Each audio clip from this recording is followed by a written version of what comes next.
Get ready, because what you're about to see is not for the faint of heart. What you're about to experience goes far beyond simple stories or urban legends. It goes beyond what most people are willing to believe. We went deep into the most infamous corners of the paranormal world, tracking everything from mysterious creatures lurking in the forest to haunted mansions where the air itself feels alive, and even UFO sightings that completely defy explanation. We didn't just read about these places. We didn't just watch videos or listen to stories. We went there ourselves. We stood in those locations. We waited, we listened, and sometimes we felt things we couldn't explain. And let me tell you, what we found wasn't just strange.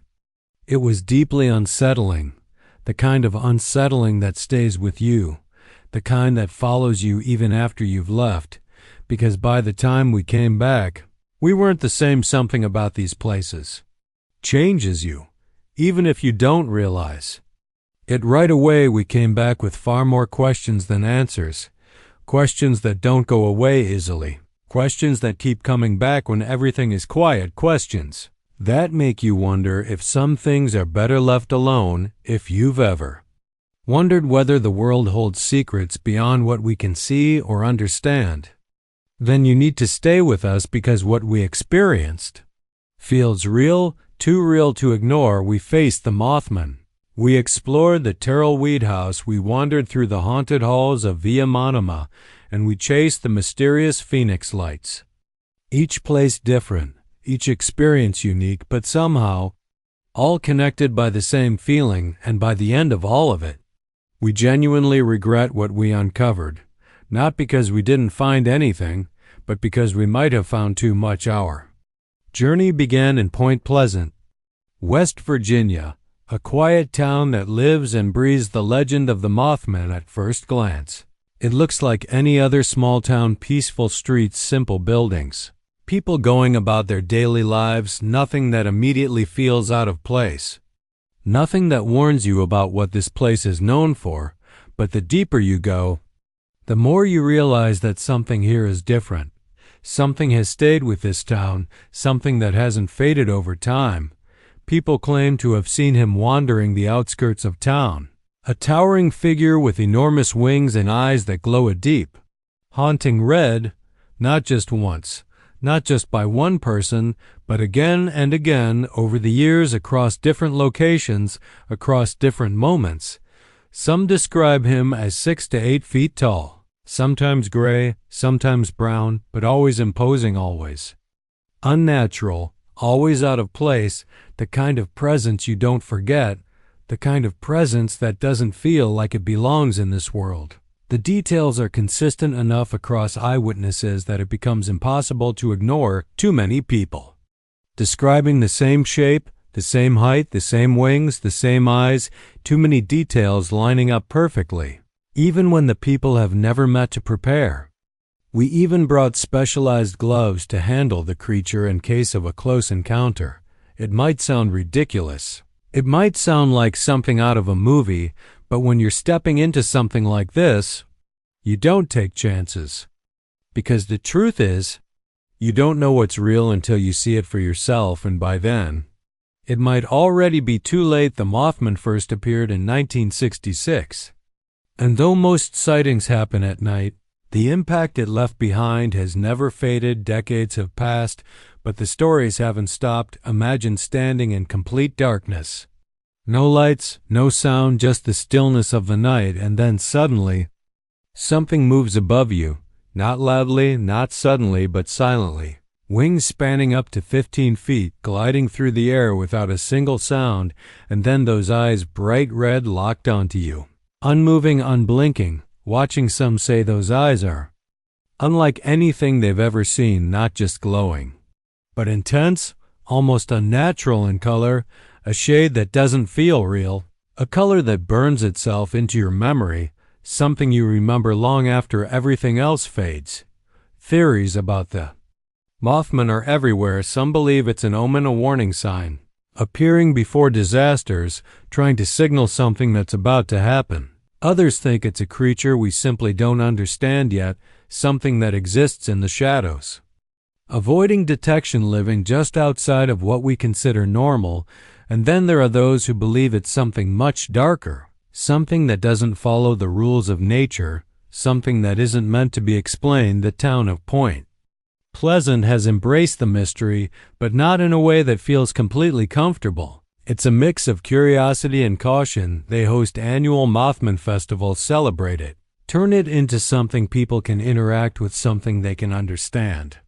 You'll find themed treats like chocolate droppings and Mothman cookies, souvenirs, decoration, stories shared openly. Even the local pizza reflects the legend with red cherry tomato eyes, mushroom wings, and bell pepper feet arranged to mimic its eerie shape.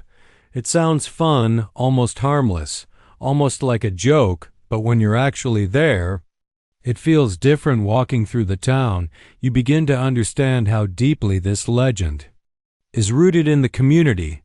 It's not just a story, it's part of the identity of the place.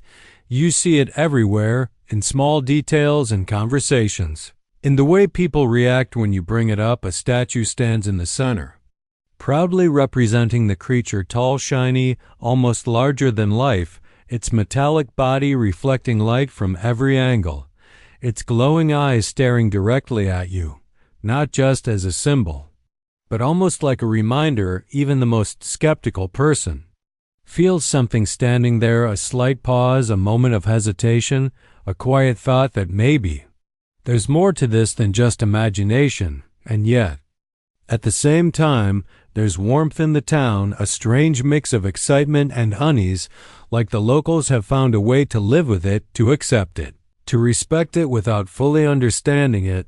But the Mothman was only the beginning, because what came next was something far more personal, far more immediate. We moved into the world of haunted mansions, starting with the Terrell Weed House in Savannah, Georgia, a place that doesn't need stories to feel unsettling.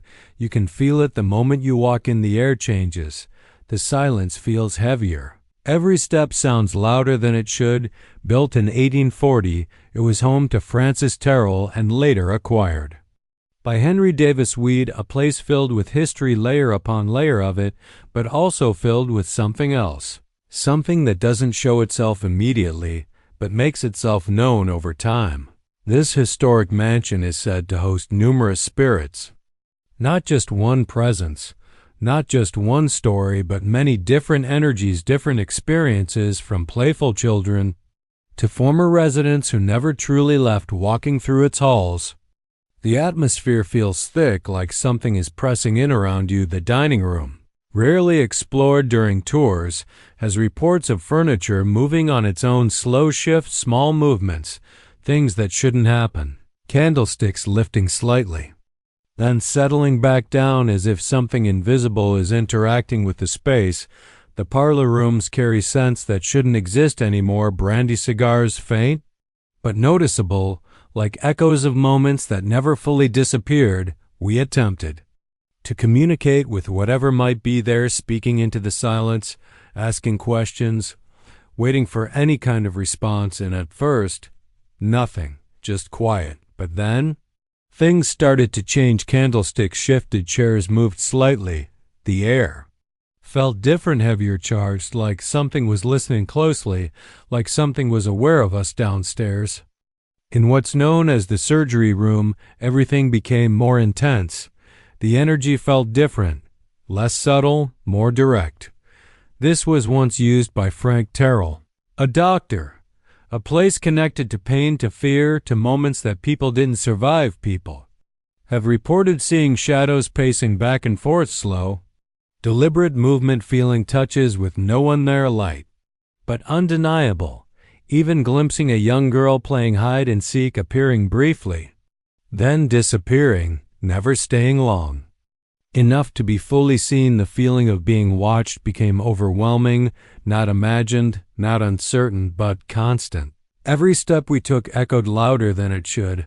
Every sound felt intentional, like it wasn't random, like it meant something. And then we heard footsteps, clear, steady, not rushed, not accidental, and in that moment, everything changed, because it didn't feel like we were exploring the place anymore. It felt like something else. was aware of us, watching us, and maybe even following us, and that's when we realized this was only the beginning, because what came next only made everything harder to explain. The scale of what people saw is staggering, far beyond what you would expect from a simple misidentification or a trick of the light. Reports indicate a formation stretching a mile or more across the sky, a massive presence, too large to ignore, too structured to be random, and yet, curiously, no radar detected the craft, nothing official, nothing confirmed, just empty screens where something should have appeared. That alone raises more questions than answers, because something that large should have been seen, should have been tracked, should have been explained, but it wasn't. The event sparked intense speculation almost immediately. Some believed it was alien visitation, something not from this world, something observing from above. Others suggested military experimentation, a classified project, advanced technology being tested without public knowledge. And then there were those who leaned toward a more grounded explanation: mass misperception. People seeing ordinary lights in an extraordinary way, influenced by the darkness, the distance, and the atmosphere. But none of these explanations fully satisfy what people experienced, because the sheer number of credible witnesses makes dismissal difficult. These weren't just random observers. These were pilots, police officers, people trained to notice detail, people who understand what normal looks like, and they all agreed on one thing: what they saw was not normal. And yet, despite all of that, no definitive proof exists, no clear answer, no final conclusion, just an overwhelming cloud of testimonies, videos, eyewitness accounts, and questions that refuse to fade. Questions that still linger to this day, questions that still don't have answers. Throughout these investigations, a recurring theme began to emerge, something that connected everything we experienced. The tension between belief and skepticism, the constant pull between what feels real. They all exist in that space right between myth and reality.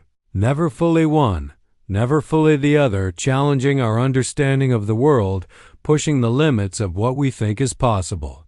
Something far more sinister, a demon, something capable of manipulating emotions, altering perception, making you see things differently, or making you feel things that aren't entirely your own. Another pointed out something even more difficult to explain, that even the laws of physics don't fully account for how such a creature could move, how it could fly, how it could appear and disappear the way it does.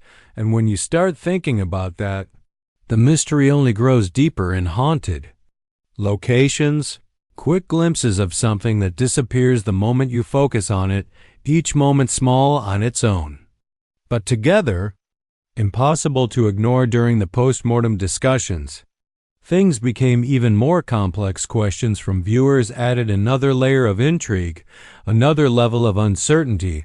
Were ghosts simply residual energy? Moments from the past replaying over and over again, like echoes that never fade? Or were they something more aware, something that could interact, respond, observe? Could mass sightings of UFOs represent something beyond human technology, something we haven't discovered yet, or something we're not meant to understand? And then there's the most unsettling question of all: how much of what we perceive is shaped by us? Our fears, our expectations, our beliefs, our culture, our need to explain the unknown. These questions don't have easy answers. They don't have clear conclusions. But they push us.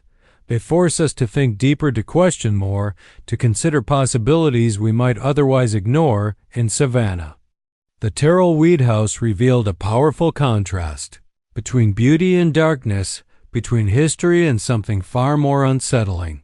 The mansion's elegance still stands, preserved, maintained, but beneath that, something else lingers, something not dramatically, but just enough to notice footsteps echoed through empty spaces. Slow, measured, intentional, shadowy figures appeared in peripheral vision, never fully visible, never fully gone. In Via Monima, the experience was different. but no less intense hidden passageways hinted at secrets left behind, paths that led somewhere. Or nowhere, spaces that didn't feel empty. Even when they were, some rooms felt oppressive, heavy, like the air itself was holding something back, like something was just beyond reach, just beyond understanding. Back in Point Pleasant, even the town itself feels like part of the story, not just a location, but a presence, a character in everything that surrounds the Mothman statues, festivals, themed products, all celebrating the legend, all keeping it alive. And yet, the feeling never fully disappears, that sense that something is still there, watching, waiting, remaining just out of sight. Visitors can feel it.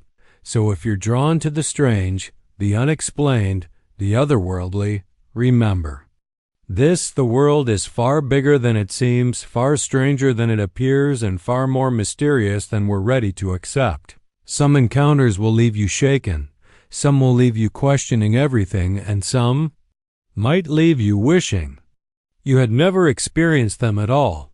But for those who keep searching, who step into the unknown, who dare to ask, what if? The answers, if they ever come, are worth every moment of fear, every second of uncertainty, every question that remains unanswered. We stepped into fear, we experienced things we still can't explain, and yes, we regret it, but maybe that's the point. Some mysteries aren't meant to be solved. They're meant to be lived, and once you experience them, there's no going back.